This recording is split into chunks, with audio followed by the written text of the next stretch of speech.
If you're interested in many different things, perhaps you have many different passions and you just want to master some of them, and yet you're presented with this idea that you can't actually master this stuff until you focus on just one. Well, I want to tell you about a different approach, especially for multi-passionate entrepreneurs just like me.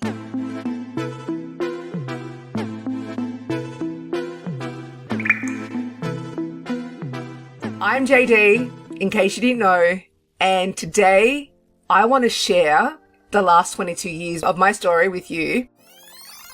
I am somebody with massive dreams. They scare me. My dreams actually scare me. They are so big.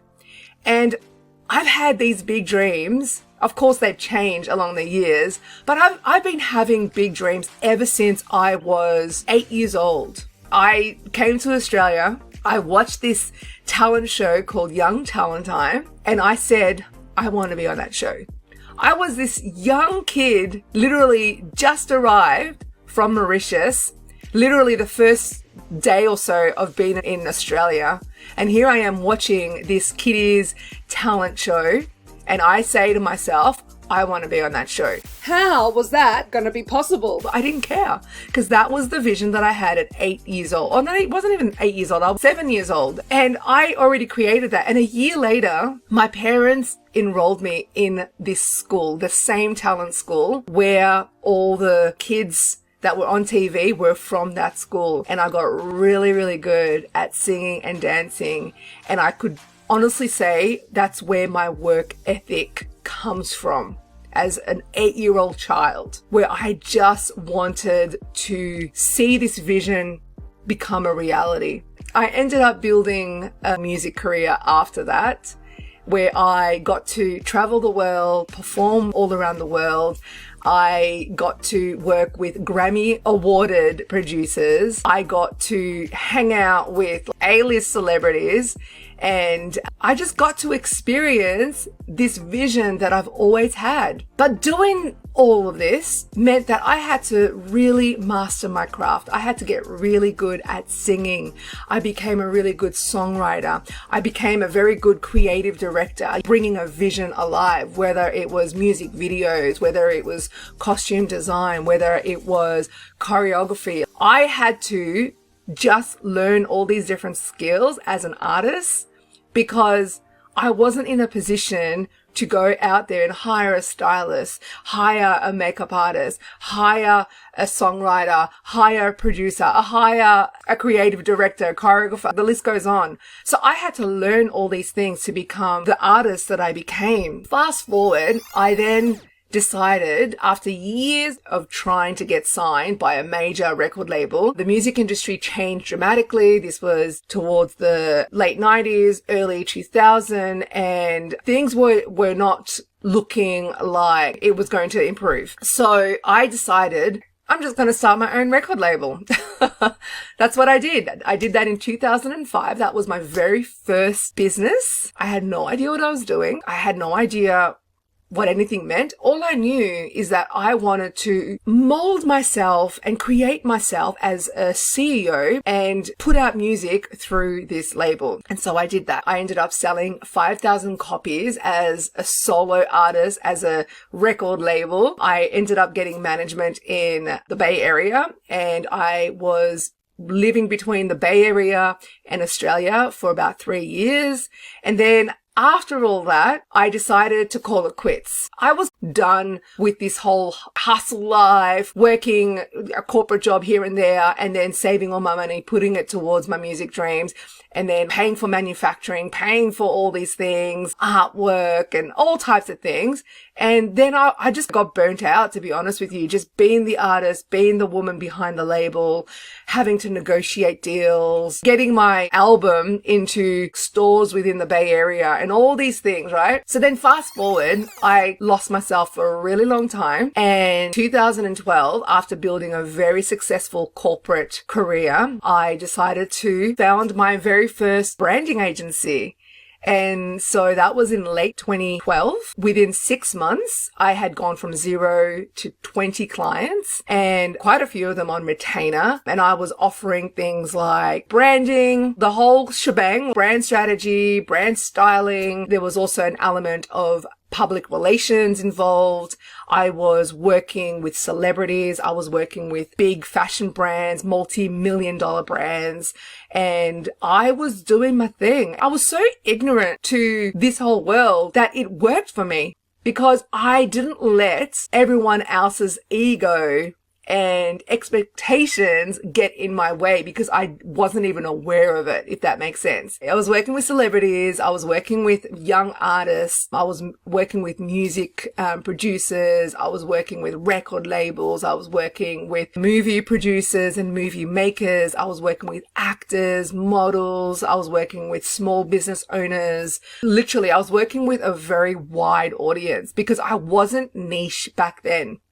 All right, I really was not niche. Anyone that needed any kind of service, I just said, I can do it. If you want to explore all the different ways we can work together, check out the links in the description below.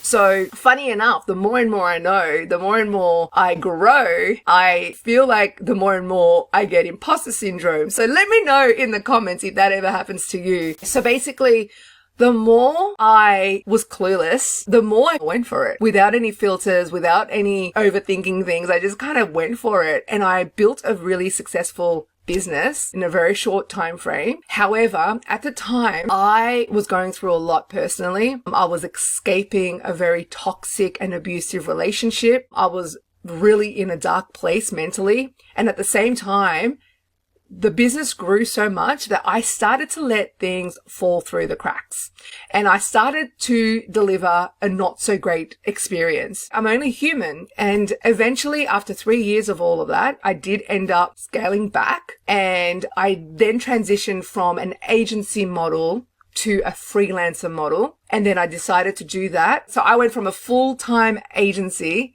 to a side hustle agency as a freelancer.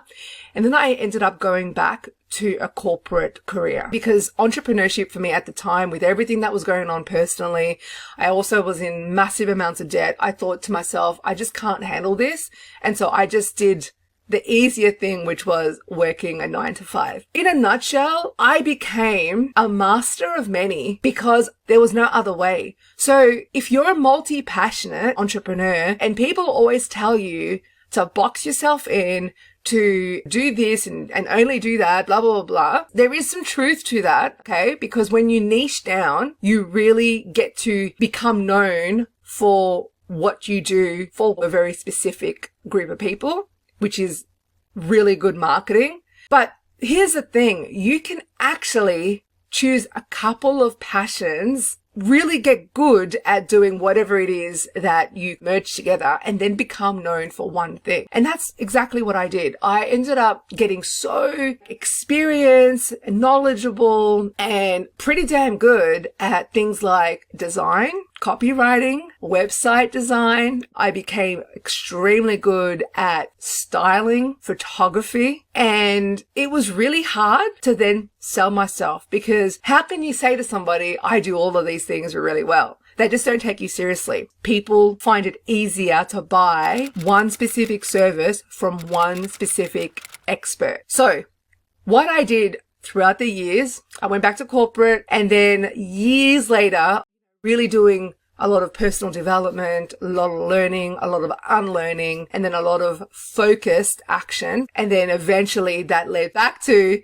personal branding. So I then realized that something was calling me yet again.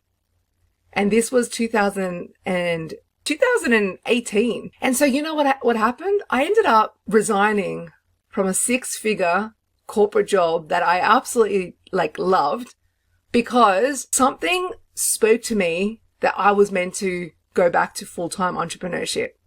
After 3 years of being already a full-time entrepreneurship and it all became too much for me, something just pulled me towards doing that. And I had a massive breakdown. I just broke. Something inside of me just broke. And so I'm smiling because I realize how far I've actually come. So anyway, I ended up resigning. I did my last day in corporate on the 28th of September, and I became a full-time entrepreneur. And the reason why this time around I've been a lot more successful than all the previous times where I've dabbled in entrepreneurship and I've done this and I've done that is because this time around I did way more of the internal work, the inner work, the energetics, the mindset, because at the end of the day, it's so true when you hear people say like attracts like. So none of that would have happened if I hadn't done all this inner work and I hadn't got curious about elevating myself. So now I'm known for one thing, branding. However, when I do branding with clients, guess what? I'm doing the strategy work. I'm doing the creation. I'm doing all the mindset, the energetics. I'm doing all the clarity work with them. And it's this beautiful fusion of all my passions that I get to do on a daily basis. And yet I get to be known for one thing. So yes, I mastered many, many things throughout my journey with all the different roles that I've had to do in corporate, with all the different hats that I had to wear as an entrepreneur. I actually am grateful for all of that because it forced me to become really good at designing, at writing. It allowed me to get really good at taking photos, the visual aspect of things in terms of even styling and backgrounds and all that kind of stuff. It forced me to get really good at that. And now it serves me as this world-class branding expert. So the reason why I'm sharing all of this is because if you are a multi-passionate person, don't let that be your weakness.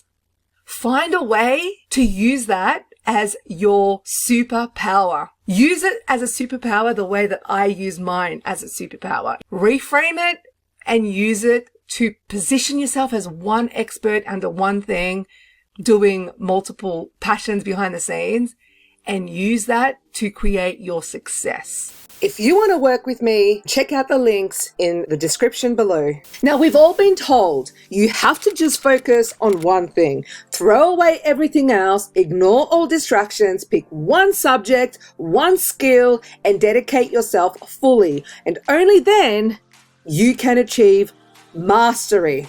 Now, this perception is deeply ingrained in so many of us as part of the mainstream narrative. Just pick one domain, focus only on that, achieve elite level skill over time. And this model does work, of course, but it's not the only way to master something. There's definitely truth to the idea that focusing on one thing allows you to master it faster, because specialization has its benefits. But that's not the only valid approach. Some people, like me, and probably you too, need to integrate multiple things to progress on their path. Mastery doesn't always mean eliminating everything else. Sometimes it just means integrating multiple things, and that's okay. Multi-passionate people often excel by combining different interests, seeing patterns others don't, and innovating in ways specialists just can't.